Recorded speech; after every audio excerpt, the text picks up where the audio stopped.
Welcome on board the Rich Planet Starship, broadcasting from somewhere high above the Earth. I'm Richard D. Hall, and I'm going to kick things off again by taking a look at some of the week's news headlines. Holly Greig, a Down syndrome lady, aged 30, originally from Aberdeen, in the year 2000, started making allegations that she had been repeatedly raped during her childhood by her father and members of a paedophile ring. Greig has named 14 of her abusers, which include a high-ranking Scottish sheriff called Graham Buchanan and a high-ranking police officer, now deceased, and social workers.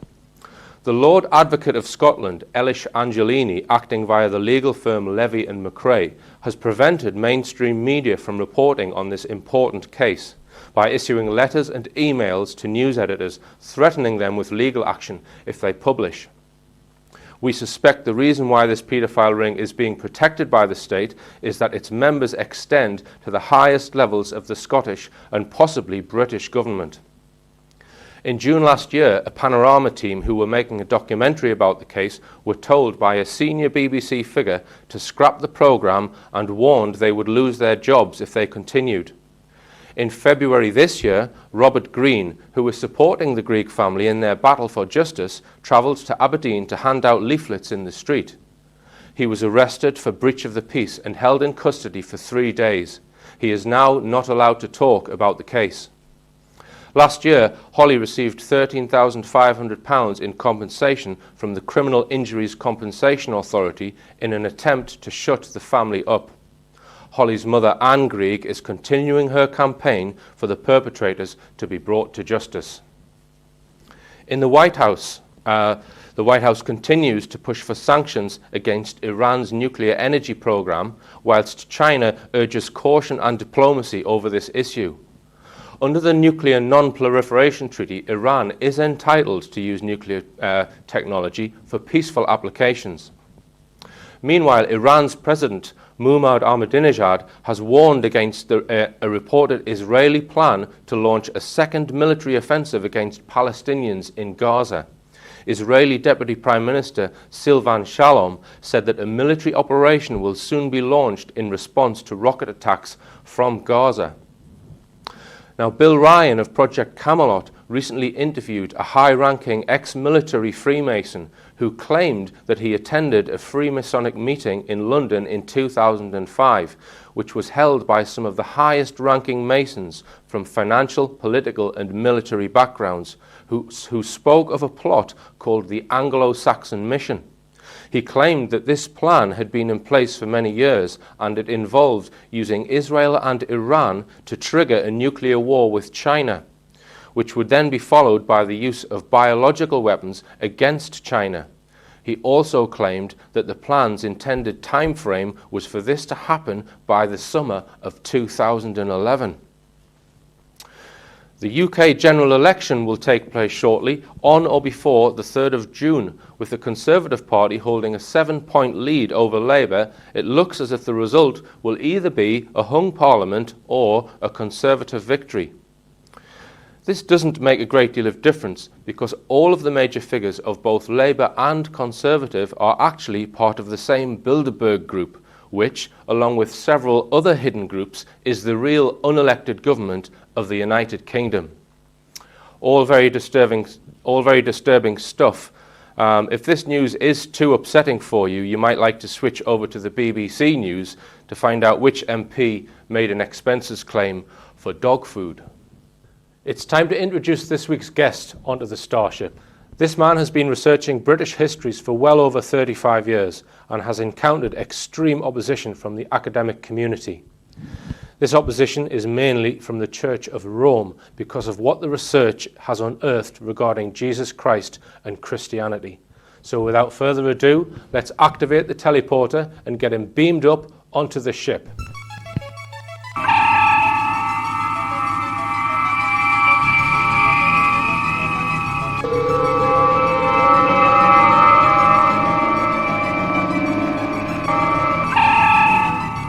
It's Alan Wilson. Welcome, Alan. Do have a seat. Welcome on board the Starship, Alan. Are you well? No, not too bad. Good, good. Okay, well, you've written lots of books along with your partner, Baram Blackett, and I've got some of them down here. We're just going to briefly start to give an overview of your research. By all means.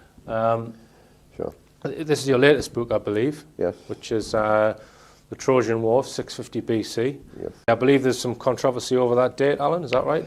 There was controversy late in the reign of Augustus, the first emperor of Rome, just BC. Virgil had produced his Aeneid, and again there was a massive conflict between the Greek dating of 1135 to 1330 odd. Okay. They weren't sure, and the Romans saying that the Trojan War was around 650. The Frank list of kings takes you back to about Antenor of Troy again, 650. Okay. The British histories, as recorded in Wales, certainly give a date of the arrival of Brutus at 500 BC in Britain, which again is 650, and the Hebrew records, 650.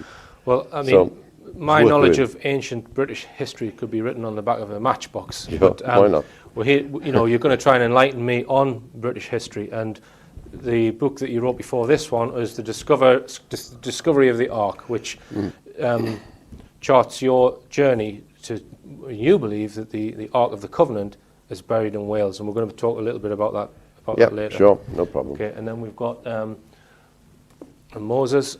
Moses and the hieroglyphs. Okay. Yep. And we've got another of your works, which is the King Arthur conspiracy, which That's it. we're going to have a look at this artifact here, which is King Arthur's cross. Which you care to tell us a little bit about that, Alan? Well, there was an excavation done at St. Peter's Sub Montum Church in 1990. The excavation showed that the church went back to the 1st century AD. There were 7 or 8 successive buildings. It was variously destroyed. And it is either it's the burial spot of Arthur II. Okay. And I believe you uncovered 2 gravestones there, is that right? Well, there were a number of gravestones there, but what we were getting at, we were most of the way down to a crypt underneath the church. And the excavation was struck by a freak 100-mile-an-hour wind storm Sunday mornings. And then in the next fortnight, 2 70-mile-an-hour storms. The hill faces the Severn, and you've got the Atlantic and the Severn, and the excavation was wrecked. And you know, the fact that this is King Arthur's cross is disputed by academics. Nobody's disputed it. No one's with me. disputed it. Okay. We did ask the National Museum of Wales to test it for us, and they refused to test it. Because what can you do? I mean, there are mainstream historians who think that King Arthur was completely fictitious. Are they not? Well, if you have that statement, then all I can say is you've not bothered to read any ancient British history. Okay. Because it's impossible to make that statement if you have read any ancient Okay. history. Well, we're actually going to have a look at the cross because Why not? we're going to have it beamed up onto the very starship. And I'm a bit worried about this because it's a very expensive artifact, and we're going to put it through our teleporter machine. So if I just activate the teleporter and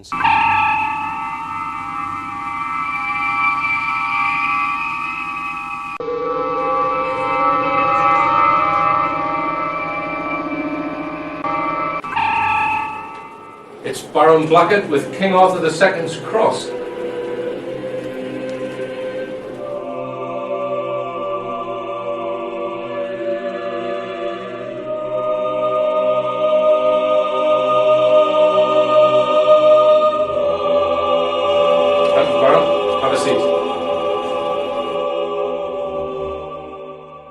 Welcome on board the Starship, Baram, and thank you very much indeed for bringing this artefact with you. I'd just like to take a sceptical point of view. I mean, have you had this thing authenticated? Yes, the elctrum cross has been authenticated by the most reputable, reliable sources, including Bodycode, the international mythology analysts, who have got branches all over the world, Australia, China, United States of America, and so forth. And we have this report has actually been published in front of the book, The King Arthur Conspiracy. Okay. It's also been authenticated by the American Historical and Epigraphical Society. So there's several reports to substantiate that no doubt about the cross's authenticity. Okay. And I believe due to the metallic content, you can roughly gauge the age of this cross. Is that true? Approximately, it's early, but around 350 AD, approximately, I would guess, all in all. Right. Judging by all the reports and the general consensus of our investigations. So does that not put it in the time of Arthur the First rather than That's Arthur what I the think. Second? Yeah, I think that Okay. it could be, yes. Right. So you think it may be King Arthur the First cross. And what about academic response from archaeological circles and that kind of thing?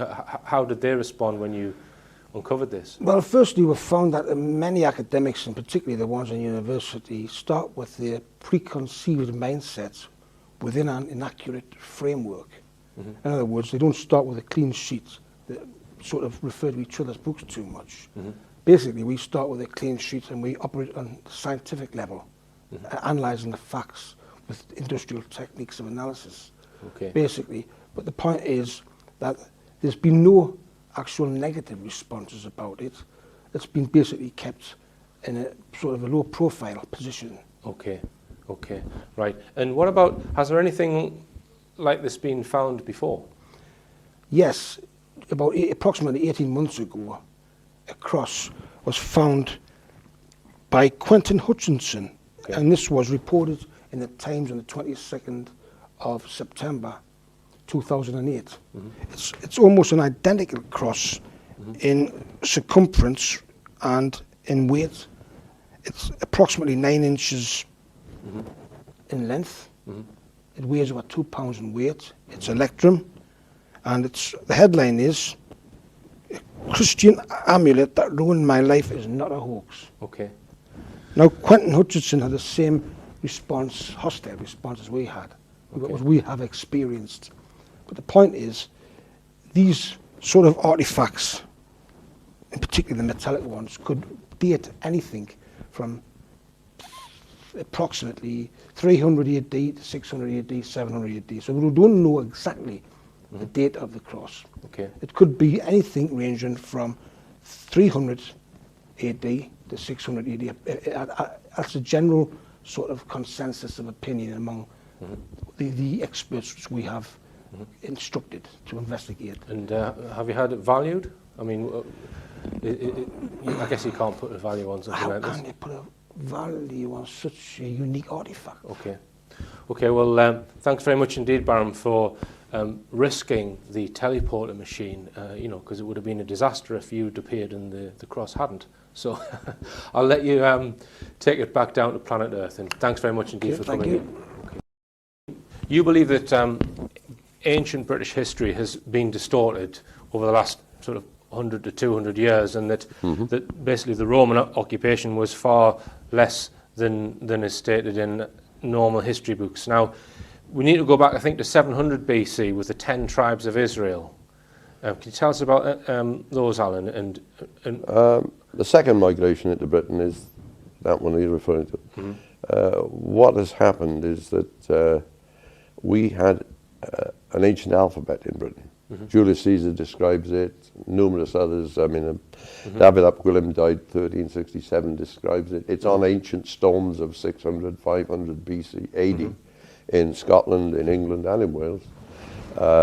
It's described by a number of writers in Wales in the 1425, 1450, 1470 period. Rhys Goch of Oswestry wrote a whole poem about it in 1582. this is the, And is so it pronounced the alphabet, Culbra? the Ottoman alphabet, yeah.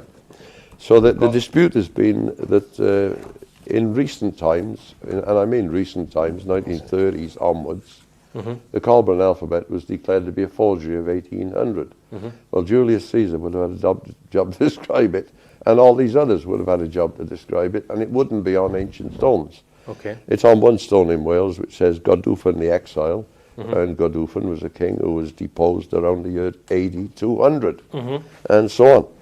So the authenticity of this alphabet is literally beyond dispute. Okay, so you've compared this alphabet with another alphabet from, basically from the east, from... Well, no, what's happened is in 1797, a writer, in 1848 another book was published, 1852, another book was published. 1848, John Williams from Oxford.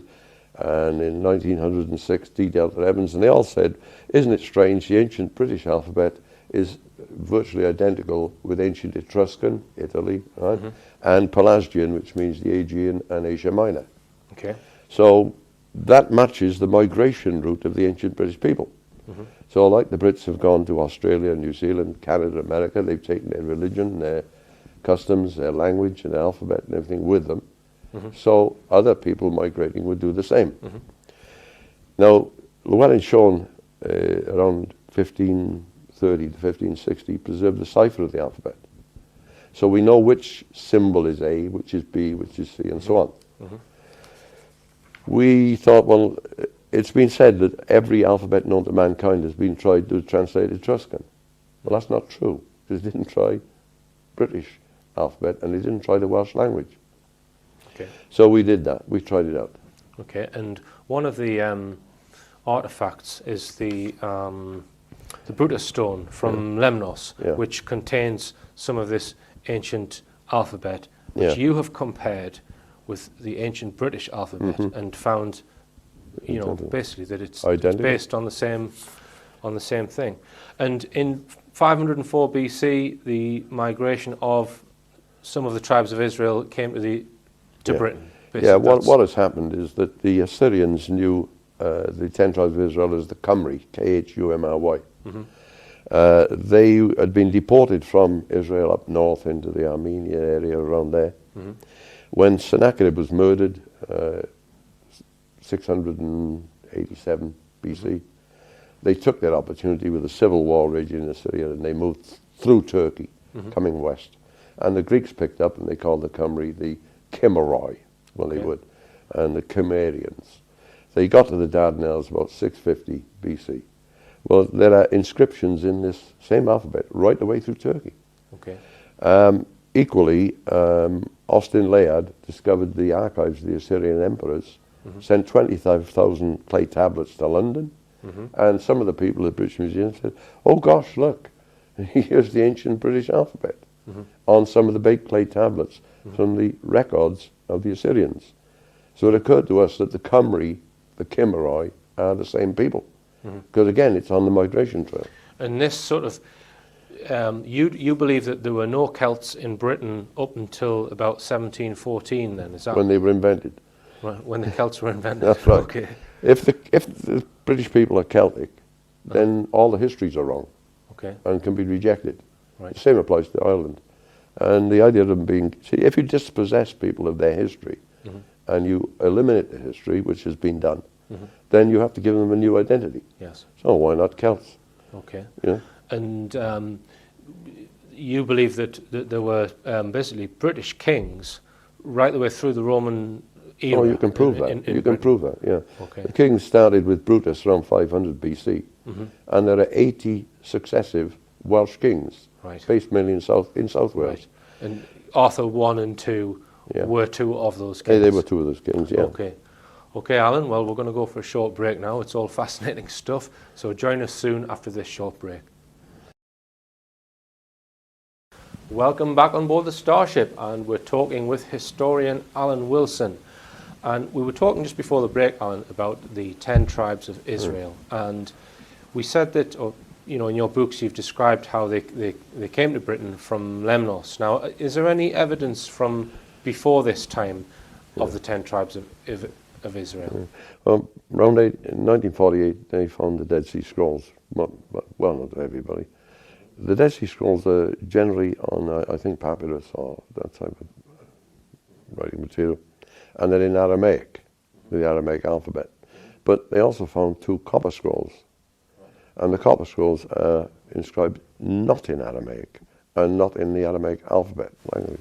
Okay. Now, Jim Michael of Kentucky, researching there, came to exactly the same conclusion as we did in 1994, that it's the Colburn alphabet. Again, right. Okay. And so you've got the Colburn alphabet in Kentucky, found by Michael in Kentucky. I went out to see him, went to a Baptist seminary there, had a look at the pictures, and it's the Colburn alphabet.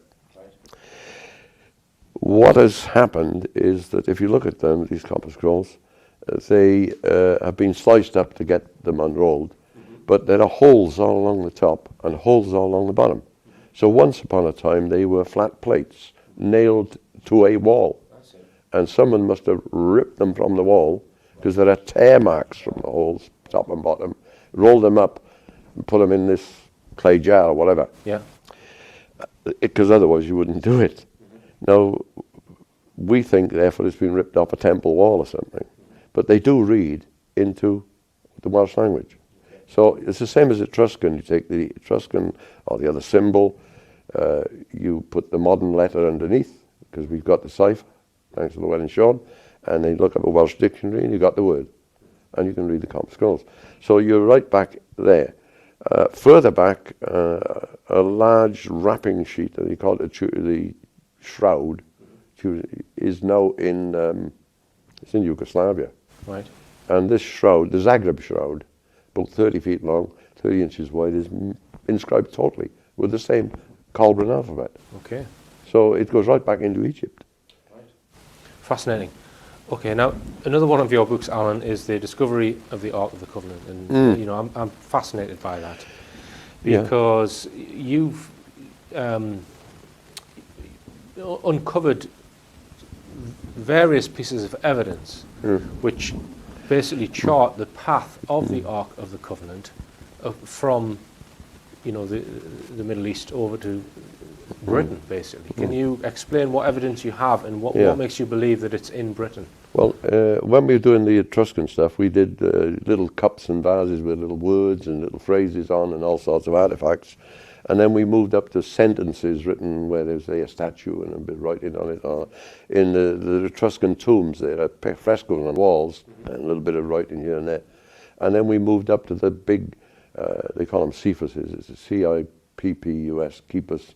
And they're great big slabs with inscriptions. And we went along further and we found things. There's one big bronze tablet, which would be enormously expensive bronze, you know. And it's got 3 sections of writing on it. And in it, it tells how the people are in a place where they're not happy, and there are great storms and pestilences. So they leave, and they follow a little cabinet riding in a cart. And they come to a place where they are happy. I'm paraphrasing it, obviously. Yeah. Then the second time, they are taken away from where they're happy to a place where, again, they're unhappy. And again, they follow the little cabinet that rides in the cart. You see what? And they are now in a place where they don't want to be. And then the third section tells how they take off. This is the phrase, they take off again, right? And they go away from this place where they're unhappy, and they follow the little cabinet in a cart until they come to a seashore, and they take ships and go where they are now. Well, we take that, because there is a migration of this sort from Asia Minor recorded by Herodotus, going to Italy, you see. Okay. A big migration. And we take that as the journey from Egypt to Israel. Second, the deportation between 740 and 702 by the 4 to 5 successive Egyptian emperors, Tiglath-Pileser, Shalmaneser V, Sargon, Sennacherib, so on. They deported hundreds of thousands. I mean, one deportation, 200,000 people.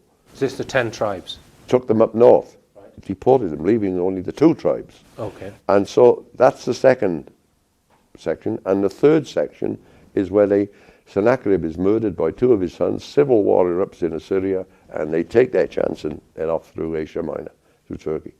And they go to the Dardanelles area, they take ship, and they go to Italy. Half the people go, according to Herodotus. Okay. The other half stay. Now, that would fit again. The little cabinet riding in the cart we think is the Ark. I don't think it can be anything else. Right. So the other half had the Ark. It either goes to Italy or it comes to the UK. Okay. One of the 2. Right. Now, if you live in Cardiff and you've got interest, certainly when I was young, there's a North Cardiff legend or story, folk tale, call it what you will. And it says that there's a giant or large wooden cabinet or box. And the box contains a great treasure. But it's guarded by 2 Cig Vran Goa. giant ravens. Now, it doesn't take a genius to see the Ark of the Covenant containing the stones, Moses' tablets or something, and on the top are the two cherubim with their wings fiercely guarding the Ark, you see. Because the cherubim wasn't a little angelic figure. It was I've covered that in a program, actually. Yeah, ferocious. The highest rank of the angels, which were it was pretty nasty. Yeah. You didn't want to meet him. So somewhere north of there, well, in modern times, people were going up having a Sunday with their metal detectors looking for this. It goes right up to Rhondda and over to Maesteg, that area. They don't know what it is. About 15 years ago, two brothers from the top of the Rhondda out one Sunday with their sandwiches and their metal detectors. They sat down on a mound, and one of them forgot to put his metal detector off. And of course, it goes ping, ping, ping, and they thought, oh, they'd found it, but they hadn't. Right. They'd found £90,000 worth of Roman coins. Okay. But people were looking for this object. Now we thought, hang about, this is the little box that rides in the cabinet. Because if the people come from Lemnos under Brutus and they come here to the UK, then here we are, we've got the Ark in the UK. Right. And this is the zone. Right, okay. So we're in an area, a zone. Right, okay. Now, you then started looking at ancient mounds, didn't you, Alan? Yeah, my colleague... Which brought new evidence, you know, and basically eventually guided you to the location. There are large earth mounds scattered right across Pasa Gwent and Glamorgan and up to Brecon. Maybe 50 miles that way and, you know, across east to west and 35 miles north to south. Okay. There's another great big patch of them down in Pembrokeshire, these mounds. My colleague said to me, what's the name of that? Because he's a Newcastle man. I'm half Newcastle and half Cardiff, father and mother. And I said, oh, bloody, it means ferocious warrior. Right. And I started thinking, hold it, you know. And I said, that's what the ancient Egyptians and the ancient Arabs and the Hebrews called the constellation of Hercules. Okay. See? Forget the Romans, forget the Greeks, leave them out of it, because they're misleading. The concentration on them is wrong. Right. So we already knew there was another huge mound over to the east, and that's called Tumbalum, means the he-goat. Right. The billy goat. Well, hang about, the constellation main star Hercules, and then you've got Capricorn, the goat. Right. So we knew that we were looking perhaps at the main stars, the first and second magnitude. Right. The brightest constellations. stars. Yeah. Up on the hill then, down below, just outside Cardiff, the Garth Mountain, there are 3 mounds in a row, 2 big ones and 1 little one. Well, you know the Adrian Gilbert and Beauval business of the 2 big pyramids and the little one, the Belt of Orion. Yeah. Orion's belt, the Giza pyramids, yeah, we all know that. In relation to these others, that was in the right position. Okay. Now once you know 2 or 3, you can triangulate and you find the pole star. Okay. And we did, we triangulated, and we found a standing stone. Okay. So we know at the pole star. And from there, you could work out all these other mounds. We've got a map here. I'll just unfold it on the desk, which basically, I mean, you may not be able to see it too well, but you've charted on here. This is the pole star here. Yes. Am I right? Yeah. So where there's a huge standing stone. It's not huge, but it's a standing stone. Okay, it's standing stone. And there are many other. Well, how many ancient mounds are there marked on this map, Alan? I mean, well, we've got 50 or 60 located. 50 or 60. Yeah. And you believe that all of these mounds represent a bright star? Yes, well, it can't be otherwise. Right. I mean, it's difficult to see it any other way. Okay. You look for, Taurus must be over there, and they're in the middle of an estate in Cardiff, is a mound, you know? And what about, so that means that if it was the people from, you know, Assyria or the 10 tribes that made these mounds, that means they must all be after 500 BC, is that, would that be right? Or? Well, we don't know. Don't know. The first migration is from Syria to Britain with Albine. Right. Masses of evidence for that dug up by the great Leonard Woolley. And what year was Didn't that? realise it. He was excavating Ur 1922 to 34, got overshadowed by Tutankhamun, but his discoveries were greater. Right. But what year were the discoveries from, would you say? Well, they would have come into Britain, the Syrians, right? That's where you get the name Surrey. Right. That's why in the Odyssey, Homer, in the Odyssey, Ulysses says to his farm bailiff, "Where are you from, actually?" "I'm in for the great island out in the Western Ocean called Surrey." Surrey, you see? Right, okay. It is a hell of a lot of mix. But the point is that we now knew that these were star mounds. Right. And we also knew that we had the two migrations pegged down, because the archaeologists will tell you there are two sudden eruptions in Britain of huge, high-quality metalworking cultures. Okay, Alan. Well, and they come out of nowhere. Right. Well, we'll come back to the Ark of the Covenant in part 3. I'm going to change the subject entirely now because it's time for the Artist of the Week, where we feature a music artist or a video artist. Yeah, why not? And this week it's Steve McGee, who's produced a fantastic video, and it's all about the UFO cover-up. And I'm not quite sure you would class this as rap music, or it's. I'm not really up on modern pop groups, but I'm going to don my Steve McGee glasses and take a listen to this.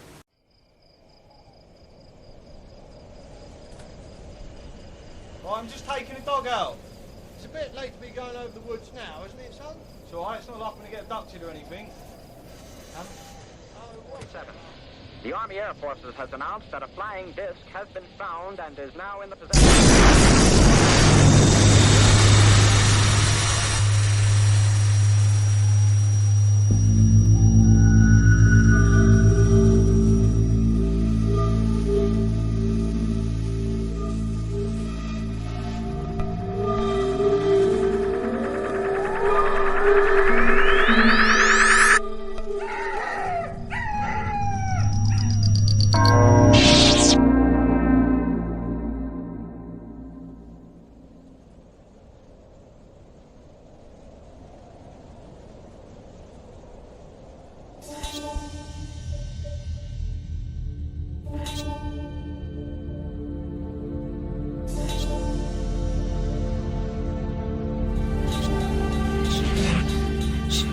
There is a small group of people all over the world who are awakening, who are beginning to understand that they've been living their life.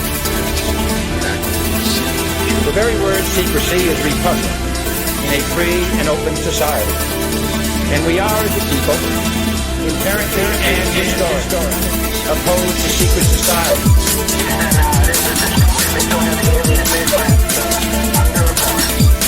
The very word secrecy is repugnant.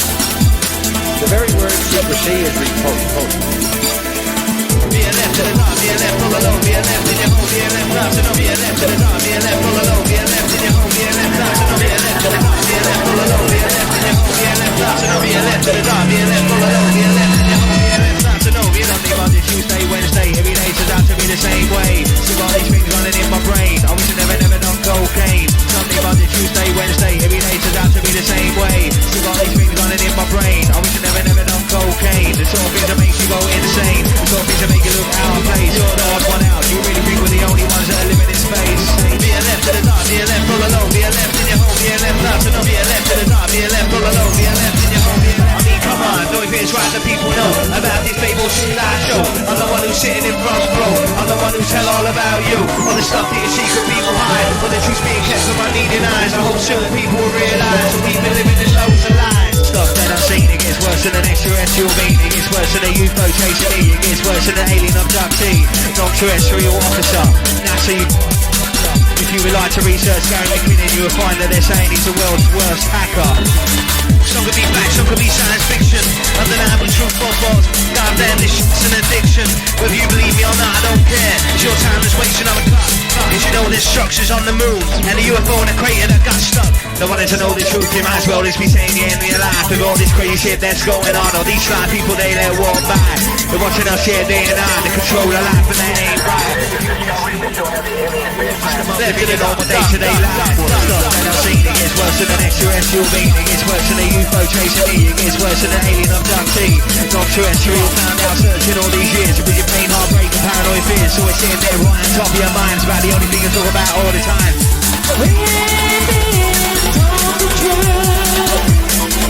Being left in the dark, being left all alone. Being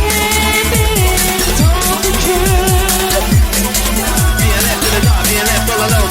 Being left in the dark, being left all alone.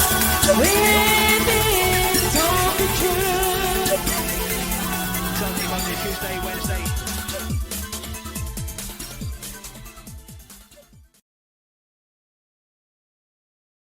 Welcome back on board the Starship, and that music video was by Steve McGee, and you can find more of Steve's work on the internet. If you just Google Steve McGee music video, you'll be able to find some of his work on YouTube. And we are joined by the Starship rodent, Ulysses. Now, some people have suggested that Ulysses here is named after the Greek mythological character. In fact, that's not strictly true. He's named after the cult 1980s television program Ulysses 31, which was actually based on the Greek mythological character. I didn't understand a word of that program. It was very Bob Lazar, but it had a great theme tune. Okay, now it's time for the interesting person of the week, and this week it's Brian, who's an ex-footballer nonetheless, and he's talking about his UFO sighting. My name's Brian Croft and I'm from Chester, and about 5 or 6 years ago I had an experience of actually seeing a saucer-shaped craft. It was about 8 o'clock in the evening, and I was driving along quite high up on a hill where you can actually see quite a distance of the Cheshire area and the Welsh area, and I noticed just sort of hovering behind a cloud was a silver disc, and originally I assumed, well, it was a plane, but what drew my attention to it was the stillness, and it didn't move.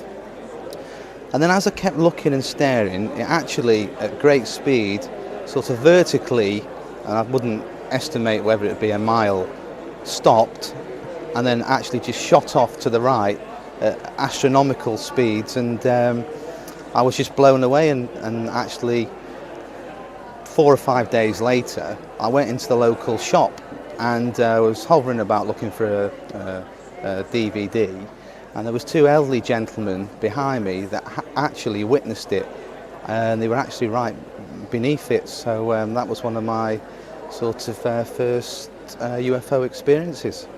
Very interesting. I think you'll agree. If you suspect that you may be interesting or perhaps have interesting tendencies, then we would like to hear from you. So why not make a YouTube clip, try and keep it under 2 minutes, and send a link to the clip to starship@richplanet.net, and you can talk about anything you like as long as it's interesting. Which brings me to the interesting scientific fact of the week, which is this. If you could drive your car in a straight path from the surface of the Earth directly upwards, you would arrive here in space in just over an hour. Okay. Do you have any pets, Alan? No, we've got the 2 dogs, but they're not pets. Yeah. They're not pets. I've met Alan's pets. Yeah. 2 Rottweilers. You've still got both your hands, have you? Yeah, I've still got both my hands. Yeah. I don't think we'll be introducing Ulysses to your pets. No, I don't think so. Okay. Right. Okay then. Well, let's continue to talk about the Ark of the Covenant, because I'm absolutely fascinated by it. And one question I've got for you, Alan, if we could put a price on the Ark of the Covenant, what would it be? My opinion would be about 2 billion. 2 billion? £2 billion. That's 2,000 million pounds. Well, you see, when we were starting this research, way before we got to this, we met Lord Jack Brooks in the House of Lords. He said, if your research is on the Arthurian side are right, you could create a tourist industry in South Wales, he said, of at least 20,000 jobs. Now, I think we can create an industry of far more than 20,000 jobs. And it's not like a factory. You can't take it away and put it in India or somewhere. It's there for good, permanent. I mean, this is why I give credence to your Ark of the Covenant work because of the King Arthur work, you know, which to me seems 100% plausible. The cross, you know, the graves that you've uncovered. I mean, I think we should take a little bit of a look at the method that you used to locate the exact location, which was, we were talking before the break about the star maps. So you believe that these ancient mounds they're built in the pattern of constellations. Yeah, they can't be otherwise. I mean, in the West Wales map, you've got the complete W of Cassiopeia, you've got the scepter of Sisi for three in the bend. You know, there's so much of it, indeed, of Hercules, and you've got Perseus the robber, and they're set out so precisely. In the mounds. Yeah. It's difficult to see any other explanation. Have you got any thoughts as to why the ancients used to do that? I mean, these mounds would take a long time to build. They're not little things. These are not little some of them are 40 metres high, aren't they? Some of them are huge. Some are huge. Yeah, vast. So nobody really knows why they would do that. You know, just that they did. Well, I think they knew a little bit more about what's up there than we do. Right. I think they knew a bit more than we think they did. So the actual constellation that you thought that the Ark of the Covenant would be buried at is. Well, it's got to be within a zone, within the encompass of the entire system, right? Yes. And we think that zone is north of Cardiff, the Rhondda. That's the area where it's always been traditional about this chest. And it's the constellation of Leo. Well, we thought Leo, being the lion, was the emblem of Judah. Jerusalem was in Judah. That's where they had the temple. That's where they put the ark and so on. So we thought that was a good bet. So it was really a matter of finding the star Regulus, which is the biggest. There are two first magnitude stars in Leo. One is Denebola, one's Regulus. So we wanted to say where on the map and Regulus. And there's a vast mound where Regulus should be, a vast mound. Yeah, I had a look at that last night huge. on Google Earth. Yeah. And it's a place called Unis, is that? Unis. It's a huge mound, isn't it? I mean, how big is it? Well, it's a mound on top of a hill. Okay. And so you've got about a 60 feet addition, maybe 4 or 5 acres. Right. And, you know, it's quite a small object, 2 foot by 4 foot, the Ark of the Covenant. So you kind of did a survey and found various things within the mound. Is that right? Well, no, what we did first, we located that there were 4 sumps along the north side. Right, sumps. Which I think I would describe them. The Describe sump them now. is like a bowl-shaped depression. It's a man-made bowl shape in the side of the hill. Right. About, what, 12 feet in diameter? Yeah, about that. Right. Underground chamber always had a hole in the floor. Right. And they dug a tunnel down towards the outside of the hill. If that's the hill, the tunnel goes down to the outside of the hill. So water coming into that chamber would run down the drain. When it got to underneath the bowl, the shaft would be underneath the bowl. They would make a little tick hole horizontally. So water would come down and have to flood upwards, stop it eroding anything away. So that little shaft would be filled with white stones of 3 types. And if for some reason or other no weeds grow in it, and you find that you've got this plug hole in each one, probably about 18 inches or more wide. Right.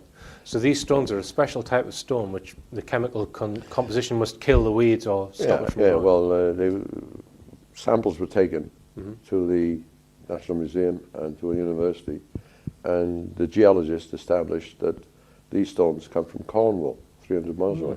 So they knew what they were doing. Right. And the whole purpose of these things is to keep whatever is inside there dry. Dry. That's right. That was the purpose. Right. So we knew roughly from where the sumps were, where the chambers might be. Okay. And on the south side of the hill, looking down at Google Earth again, thank you Google, were tram lines. Right. Not starting from the top of the hill, but about a third of the way down. And we went round there and there was a lot of rubble going where if you dig a tunnel in somewhere, you throw the stuff out, it's going to roll straight down the hill, tram lines. Right. So someone had created a tunnel. So we knew where the tunnel was and where the sumps were, and we made a pretty accurate guess that there was a band of area between a certain zone that was worth looking at. Right. So you then got...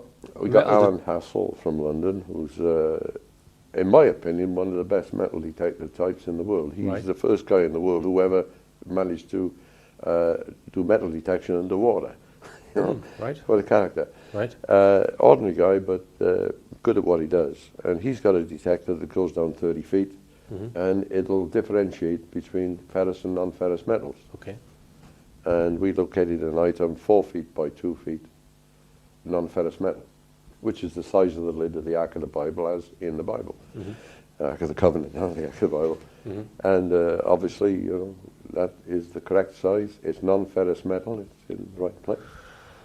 And Take it from there. okay, so you were in contact with the landowners when you were doing this Yes, research. yes, and, oh, yes, you know, I yes. would be there with my shovel, digging it frantically if that was my land. I mean, what did the landowners say to you about this? Well, I think they're typically Welsh farmers, and you know, they earn a living from selling, breeding sheep, and they're good businessmen. They've got other businesses as well. Yeah.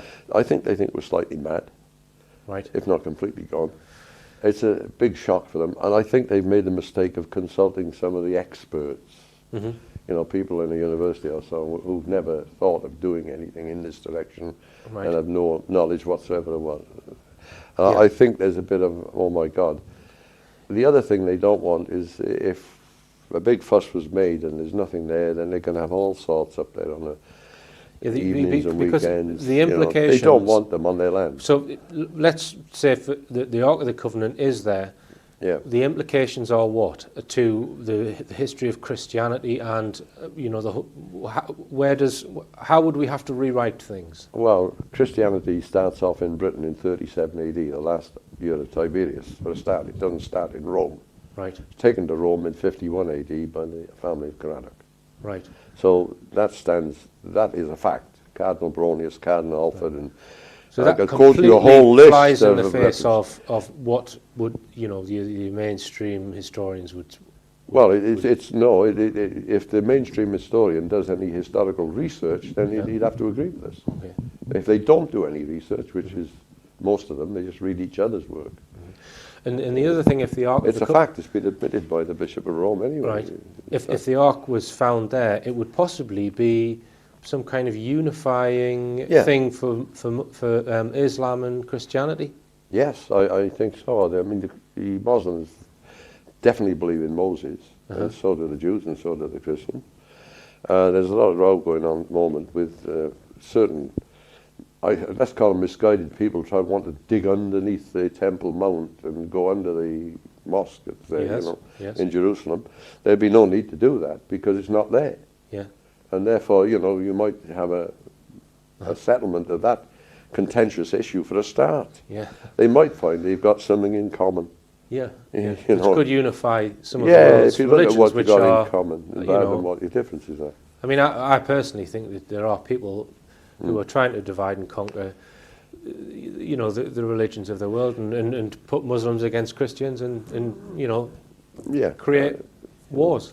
Well, it's all religion has always resulted in wars. I mean, let's face it, it's time to stop it. The main thing that I would say is that this is not the only thing that we found using this system. There are 13 Mabinogi tales, right? And the last 3 are about knight errants going on their journeys. Peredur, his steel shirt, is Jupiter going around the stars, Okay. the planet. Right. Geraint is Mars going around on journeys through the stars. Right. You see? Okay. And not knights as we know them on Earth charging around the forest. You know? I see. Yes. and Yes. Therefore, these stories tell us where to go for other things. Right. So a planet, for example, on your mound map would not be in a fixed position. No. It would be moving around as they do. No. Yeah. You follow the journey on land. What's happened in the sky, you can follow it on land. So we found other things. We went in search. Anglo-Saxon Chronicle says that, you know, and they, the British, gathered together all the treasures of Britain in one place and buried them, and no man has ever seen them since. Okay. We know where they are. And we know where they are. just to finish, Alan. I mean, obviously, we could probably do a whole series of programs on your information in all of these books. Yeah. You know, would somebody not have perhaps dug that thing up behind closed doors if after you've revealed the location, or do you think it's still there? Oh, it's still there. And so, what are the likelihood of it being dug up, or do you think the lid's been closed on this? Or I think the government has to take a hand. I think authority has to step in. Okay. Firstly, if just for job creation, if just for wealth creation on a permanent basis in depressed area. It would revolutionise the tourism industry of Wales, wouldn't it? In 1986, we had the unedifying sight of two large coaches going around parts of Wales, full of politicians and bureaucrats and about 12 Japanese gentlemen, who said, give us 150 million pounds of your money, we will build a factory with it and employ 5,000 people, make motor cars. In the event, the factory went to Sunderland, not to South Wales. Right. Now, and it only ever employed 3,000. Right. We haven't asked them for a cent. Right? And we'll create thousands of jobs. All we're asking them to do is dig a hole. Yeah. Now, there's a big difference, you know. Yeah. It's just blows my mind that they won't look at that and take you seriously, Alan. And, you know, we'll have to invite you back to you know, discuss some more of your work. But really, thank you very much indeed for coming in, Alan. It's fascinating. I need to read some of your books and expand my knowledge of history. So thanks very much indeed. It's a pleasure. Okay. Right, and just a quick announcement before we go.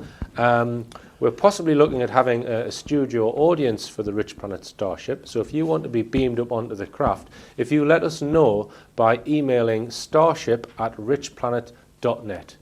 And just a quick word to keep your eyes on the skies, your feet on the ground, and tell all your friends about this show.